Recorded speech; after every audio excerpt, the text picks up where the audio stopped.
오늘 우리가 함께 볼 하나님의 말씀은 민수기 9장 23절입니다.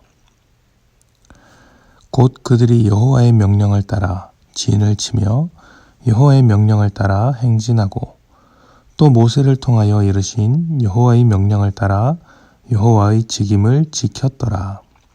아멘. 하나님께서 이스라엘 민족을 불러서 하나님의 백성으로 삼으신 것은 그 어떤 민족보다 부족한 사람들이었기 때문이라고 성경이 말을 하고 있습니다.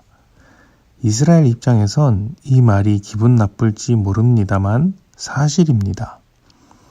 그들이 자랑처럼 여기는 선민사상, 하나님의 선택된 백성이라는 말도 따지고 보면 은혜가 없이는 절대 돋보일 수 없는 불쌍한 처지를 드러내는 것일 뿐입니다.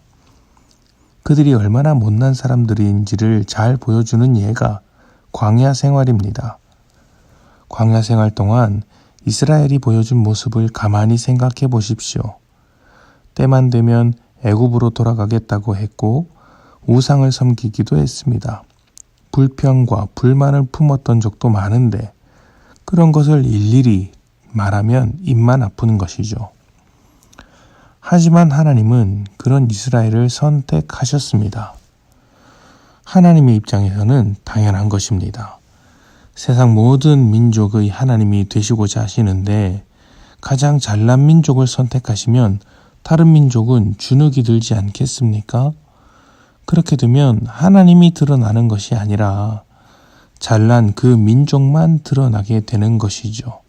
하나님은 자신의 사랑과 은혜를 사람들에게 주고 싶으신 분이시고 그 사랑에는 제약이 없다는 것을 보여주시기 위해 가장 부족한 민족, 자격 없는 민족을 선택하셨습니다. 그래서 이스라엘이 하나님의 뜻을 따르지 않더라도 하나님은 놀라지 않으십니다. 원래 그런 사람이라는 것을 알고 계셨기 때문입니다. 중요한 것은 그렇게 못난 이스라엘을 어떻게 변화시켜 가시는가 하는 것이죠. 사실 하나님께서 이스라엘 백성을 선택하셨을 때 그 목적이 가나안 땅에 들어가는 것이라고 생각하기 쉽습니다. 하지만 아닙니다. 가나안 땅에 들어가는 것은 하나의 목표가 될 수 있으나 본질적인 목적은 아닙니다.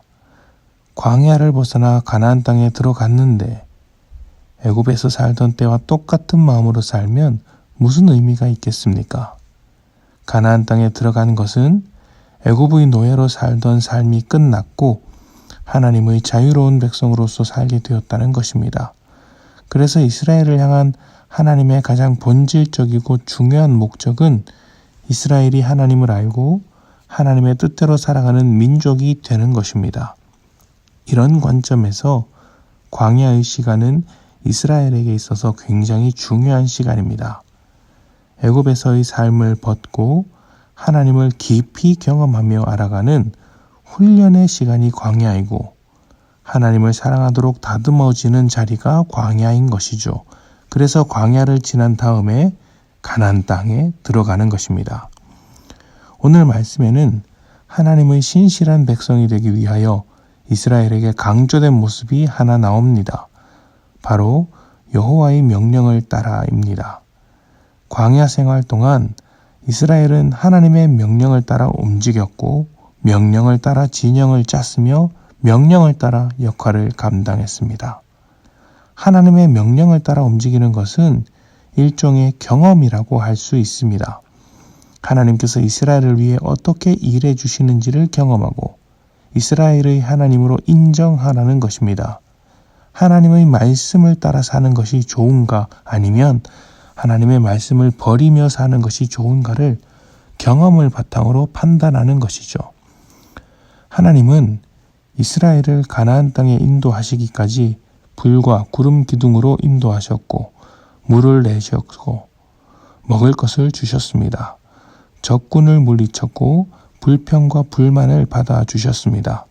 바다를 갈라 건너게도 하셨습니다. 이 모든 경험이 하나님을 알아가는 경험이라고 하나님의 백성이 되어가는 과정인 것입니다. 이스라엘에게 광야 생활이 있다면 우리에게는 믿음으로 살아야 할 인생이 있습니다. 완성된 하나님 나라에 들어가기까지 살아야 할 인생 속에서 하나님의 말씀을 붙잡고 살아갈 때 우리를 위해 일하시며 역사해 주시는 하나님을 경험하는 것입니다. 하나님의 말씀 안에서 하나님과의 관계가 더 깊어지는 경험을 하는 것이죠. 오늘 여러분의 삶이 하나님의 명령을 따라가는 삶이 되기를 소망합니다. 그렇게 될 때 우리는 하나님과의 관계가 더 풍성해질 뿐만 아니라 하나님을 더욱 사랑하며 하나님의 놀라운 은혜와 하나님이 주시는 기쁨으로 체험받는 삶이 될 것입니다. 오늘 여러분에게 하나님과 함께하며 명령을 따라가는 삶에 축복이 넘치기를 소망합니다. 함께 기도합니다.